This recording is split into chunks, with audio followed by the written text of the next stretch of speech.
नमस्कार साथियों, ये class 10th history chapter first की तीसरी वीडियो है। चैप्टर का नाम है नेशनलिज्म इन यूरोप। तो साथियों, पहली दो वीडियो में हम लोग डिस्कस कर चुके हैं फ्रेडरिक सोर्यू के बारे में और अर्नेस्ट रेनन के बारे में। और एक सबसे बड़ी चीज़ ये कि नेशनलिज्म को प्रमोट करने में या डेवलप करने में फ्रेंच रेवोल्यूशन का बहुत बड़ा हाथ था।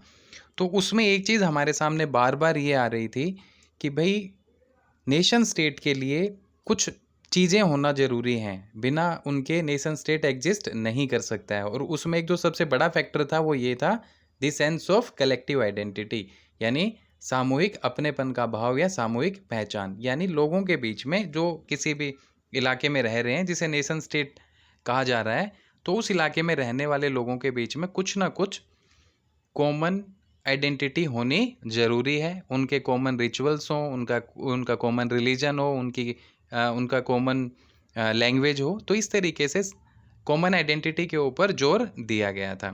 तो साथियों, लास्ट वीडियो में हमने कंक्लूड किया था कि जो फ्रेंच रेवोल्यूशनरीज थे, उन्होंने फ्रांस के अंदर डिस्पोटिज्म को या मोनार्कियल फॉर्म ऑफ गवर्नमेंट को ख़त्म करने के बाद ये डिसीजन लिया कि जो रेस्ट ऑफ द यूरोप है उसको भी हम निरंकुशवाद से या डिस्पोटिज्म से मुक्त करवाएंगे। ठीक है, तो उसी सिलसिले को हम आगे कंटिन्यू कर रहे हैं। और मैंने बताया था कि हम नेपोलियन की संहिता यानी नेपोलियनिक कोड के बारे में डिस्कस करने वाले हैं। तो साथियों, यही हमारा आज का टॉपिक है। सबसे पहली चीज़ तो अगर हम नेपोलियनिक सिविल कोड की बात करें, तो जो नेपोलियन का सिविल कोड है, this was also known as the Napoleon code was also known as the civil code of 1804। तो पहली चीज़ तो ये क्लियर हो जाती है कि 1804 में नेपोलियन का कोड आया था, और इस नेपोलियन के कोड को सिविल कोड के नाम से भी जाना जाता है।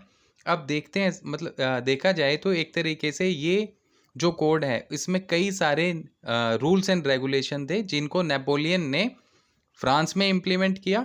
इसके अलावा फ्रांस के साथ साथ जितने इलाके उसने जीते, यूरोप के जो दूसरे रीजन जो उसने जीत लिए थे, उनमें भी इनको लागू करने की कोशिश की और काफ़ी हद तक सफल भी हुआ। सवाल ये उठता है कि नेपोलियन और फ्रांस का रिश्ता क्या है। तो नेपोलियन जो है वो फ्रांस का डिक्टेटर था। नेपोलियन ने जब फ्रांस के अंदर सत्ता संभाली तो एक तरीके से जो डेमोक्रेटिक फॉर्म ऑफ गवर्नमेंट था, यानी जो प्रजातंत्र था, उसको उसने ख़त्म कर दिया और फिर से वो जो है डिक्टेटरशिप यानी तानाशाही ले आया। तो उसने एक तरीके से राजतंत्र को स्थापित कर दिया था। लेकिन इसके बावजूद एक प्लस पॉइंट ये रहता है कि उसने कई सारे ऐसे एडमिनिस्ट्रेटिव रिफॉर्म्स किए फ्रांस में और उन इलाकों में जो फ्रांस के कंट्रोल में थे, जिसकी वजह से जो एडमिनिस्ट्रेटिव सिस्टम है वो पहले के कंपैरिजन और ज़्यादा लॉजिकल हो गया, यानी पहले के कंपैरिजन और ज़्यादा तार्किक हो गया और इजी सरल हो गया था।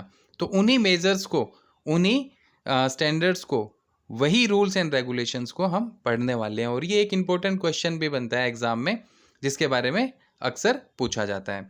तो पहली चीज़ हमारे सामने क्लियर हुई। अब देखते हैं आगे क्या है।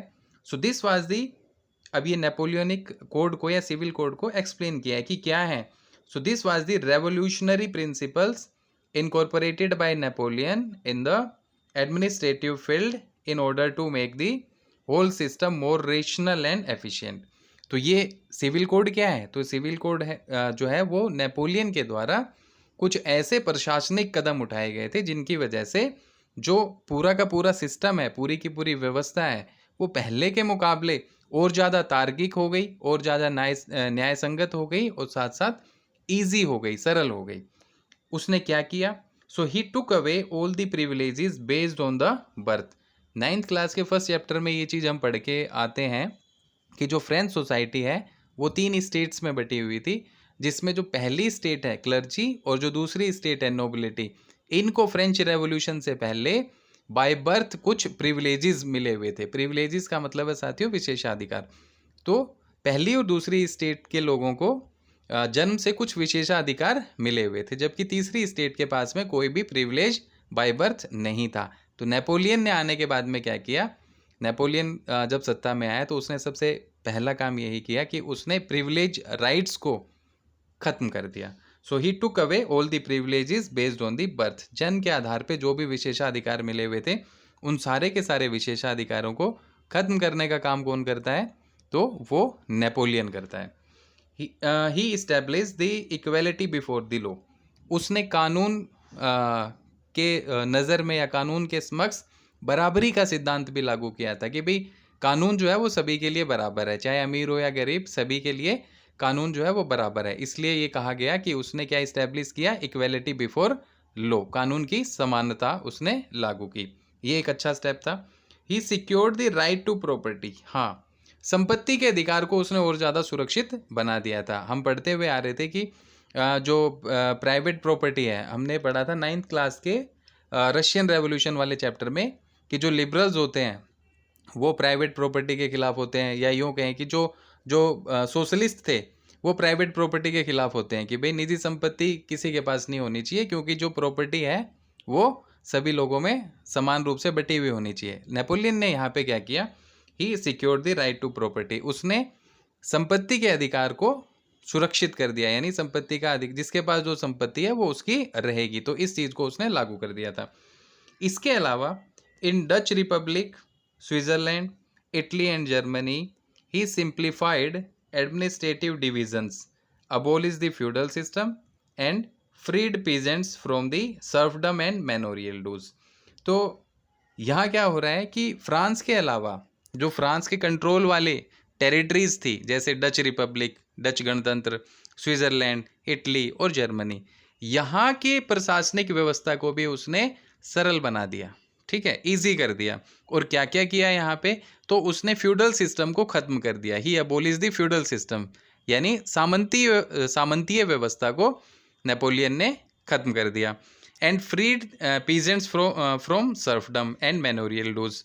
तो जो किसान थे, जो किसान थे जो एक तरीके से भूमि दास के तौर पे काम कर रहे थे, यानी दास के रूप में या गुलाम के तौर पे जो किसान काम कर रहे थे, यानी किसानों की दशा इतनी ज़्यादा खराब हो गई थी कि वो दास और गुलाम के तौर पे काम करते थे बड़े साहूकारों के यहाँ।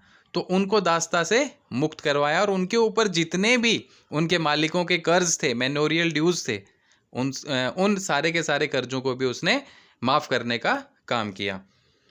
In town guild system restriction was removed. शहरों में उसने क्या बड़ा बदलाव किया? तो शहरों में उसने गिल्ड सिस्टम को, इसको हिंदी में कहते हैं श्रेणी व्यवस्था, तो गिल्ड सिस्टम को उसने खत्म कर दिया, ठीक है। अब गिल्ड सिस्टम की अगर हम बात करें तो ये क्या है? तो साथियों, शहर के अंदर बहुत सारे लोग अलग अलग तरीके के काम करते हैं। कोई लोहे का काम करता है, कोई लोहे से वस्तुएं बनाने का काम करता है, कोई सोने का काम करता है, कोई चांदी का काम करता है, कोई लकड़ी का काम करता है। इस तरीके से लोगों के अलग अलग प्रोफेशंस होते हैं। तो टाउन्स के अंदर गिल्ड सिस्टम होता था कि सोने के काम करने वाले जो लोग हैं उनके अपने रूल्स एंड रेगुलेशन रहेंगे, और जो प्रोफेशनल व्यक्ति उस काम को जानता है वही उस सोने के काम को कर सकता है। किसी बाहरी की एंट्री नहीं हो सकती, ठीक है। अभी आज के टाइम में क्या होता है, हम किसी भी दूसरे शहर में चले गए, वहाँ अपना काम शुरू कर देते हैं, तो कोई हमें रोकता नहीं है। लेकिन उस दौर में क्या था? गिल्ड सिस्टम होता था। आपको वहाँ से परमिशन लेनी है या उसका मेंबर होना जरूरी है, तभी आप वो काम कर सकते थे। तो इस तरीके की जो रिस्ट्रिक्शंस आ रही थी, वो सारी की सारी रिस्ट्रिक्शंस को, उन सारी की सारी पाबंदियों को खत्म किया नेपोलियन ने अपने सिविल कोड के माध्यम से। Transport and communication system was improved. संचार और परिवहन की जो व्यवस्था थी उसको भी उसने दुरुस्त किया, ताकि एक शहर से दूसरे शहर में माल की आवाजाही को सुचारू रूप से संचालित किया जा सके। सैनिकों को एक जगह से दूसरी जगह भेजना है तो उस काम को इजीली किया जा सके। कोई मैसेज एक जगह से दूसरी जगह ट्रांसफॉर्म करना है तो उस मैसेज को भी इजीली एक जगह से दूसरी जगह भेजा जा सके। यानी ट्रांसपोर्ट एंड कम्युनिकेशन सिस्टम के इम्प्रूव होने की वजह से बहुत सारी चीज़ें और ज़्यादा ईजी हो गई एडमिनिस्ट्रेटिव सिस्टम के अंतर्गत। तो ये बड़े बदलाव थे जो नेपोलियन कंटिन्यूअसली करता जा रहा था। आगे देखते हैं साथियों। इनिशियली, अब देखो, कोई भी इंसान जब इतने सारे काम करेगा, इतने अच्छे अच्छे काम करेगा, वो भी एक ऐसे दौर में जहाँ लोग राजा की तानाशाही को बर्दाश्त करते हुए आ रहे थे, तो जब लोगों के ऊपर से रिस्ट्रिक्शंस हटनी शुरू होती हैं और जो व्यक्ति उनके ऊपर लगी हुई पाबंदियों को हटाने का काम करता है, तो वो लोग उस व्यक्ति के बारे में क्या सोचेंगे कि भाई ये तो महान इंसान है और ये हमारा मुक्तिदाता है। तो इनिशियल फेज में अब उसने जो ये रिफॉर्म्स किए ना, इन रिफॉर्म्स को लेके लोगों के रिएक्शंस क्या थे? तो लोगों के रिएक्शन है ना मिले जुले थे। मिले जुले कैसे थे कि इनिशियल फेज में जैसे ही उसने ये लागू किए रिफॉर्म्स, तो लोगों को लगा कि भाई ये तो मुक्तिदाता है, ठीक है, ये हमें गुलामी के जीवन से आज़ाद करवाएगा, ये मुक्तिदाता है, ये हमारे लिए स्वतंत्रता को लाने वाला महान व्यक्ति है। तो वही चीज़ यहाँ लिखी गई है। इनिशियली इन मैनी प्लेसेस, बहुत सारे शहरों में जैसे हॉलैंड की बात करें, स्विट्ज़रलैंड की बात करें, ब्रसेल्स की बात करें, मेज की बात करें, मिलान की बात करें, वर्साओ की बात करें, जहाँ जहाँ फ्रेंच आर्मीज़ गई और वहाँ ये सिविल कोड लागू हुआ, तो लोगों को क्या लगा? लोगों को ये लगा कि भाई ये कौन है? भाई ये तो हार्बिंगर्स ऑफ लिबर्टी हैं, यानी ये तो स्वतंत्रता को लाने वाले लोग हैं। तो फ्रेंच आर्मी का बड़े पैमाने पे स्वागत किया गया और उनको एक हीरो, नेपोलियन को एक हीरो की तरह माना गया था। बट जैसे जैसे नेपोलियन का उन इलाकों के ऊपर कंट्रोल बढ़ता गया, उसने क्या किया? उसने टैक्सेस बढ़ा दिए। इनिशियल फेज में हर कोई पॉपुलर होने के लिए ऐसा ही करता है, लेकिन बाद में क्या क्या किया नेपोलियन ने कि नेपोलियन ने उन इलाकों के अंदर क्या किया? But later on this enthusiasm turned into hostility. साथियों, ये turned into hostility because of increased taxation. कि कुछ समय बाद उसने उन इलाकों के अंदर टैक्स बढ़ा दिया अचानक से, और टैक्स भी बहुत बड़े, टैक्स की जो रेट थी वो भी बहुत ज़्यादा बढ़ा दी। तो टैक्स बढ़ने से आम लोगों को दिक्कत होगी। दूसरी चीज़ क्या किया? सेंसरशिप इम्पोज कर दी। सेंसरशिप का मतलब क्या है साथियों? कि कोई भी नेपोलियन और उसकी जो सरकार है या उसकी जो शासन व्यवस्था है उसके खिलाफ बोल नहीं सकता, उसके खिलाफ मीटिंग नहीं कर सकता है, उसके खिलाफ अखबार में कुछ लिख नहीं सकता है, उसके खिलाफ किसी भी तरीके की भाषणबाजी नहीं कर सकता है। तो ये सारे के सारी चीज़ें आती हैं सेंसरशिप के अंदर। तो नेपोलियन ने क्या किया? सेंसरशिप लागू कर दिया कि भाई आप वही बोलोगे जो मेरे लिए अच्छा है, जो मेरे प्रशासनिक राजनीतिक व्यवस्था को अच्छा बताए। अगर आप मेरी आलोचना करोगे then you will be punished, तो आपको सज़ा दी जाएगी। तो सेंसरशिप इम्पोज कर दिया। इसके साथ साथ क्या था कि नेपोलियन सिर्फ इन्हीं इलाकों को जीतने तक सीमित नहीं था, वो और यूरोप के बचे हुए इलाके, या यूँ कहें कि पूरे के पूरे यूरोप को जीतना चाहता था। तो पूरे यूरोप को जीतने के लिए उसको एक बड़ी सेना चाहिए, और सेना किससे बनेगी? सिपाहियों से, और सिपाही मतलब लोग। तो जबरन लोगों को भर्ती किया जा रहा था। ये जो नए इलाके थे जिनको जो फ्रांस के कंट्रोल में आते जा रहे थे नेपोलियन के युद्धों की वजह से, तो इन इलाकों से लोगों को जबरदस्ती सेना में भर्ती किया जा रहा था। तो इस वजह से भी लोगों के अंदर आक्रोश था, और यही कारण था कि शुरुआती दौर में, ठीक है, लोगों ने क्या डिक्लेयर किया? That he was the harbinger of liberty, कि वो मुक्तिदाता है, वो स्वतंत्रता को स्थापित करने वाला है, या वो हमें स्वतंत्र करने वाला है पुरानी व्यवस्था से।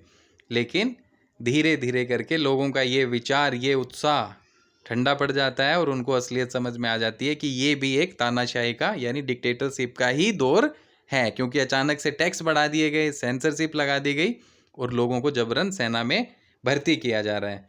सो this is the Napoleonic Civil Code that was introduced in the year 1804 by Napoleon, and this Napoleonic Napoleonic Code is also known as Civil Code of 1804. और है क्या? Basically all these were the administrative reforms, ठीक है, to make the administrative system more efficient, logical and easy।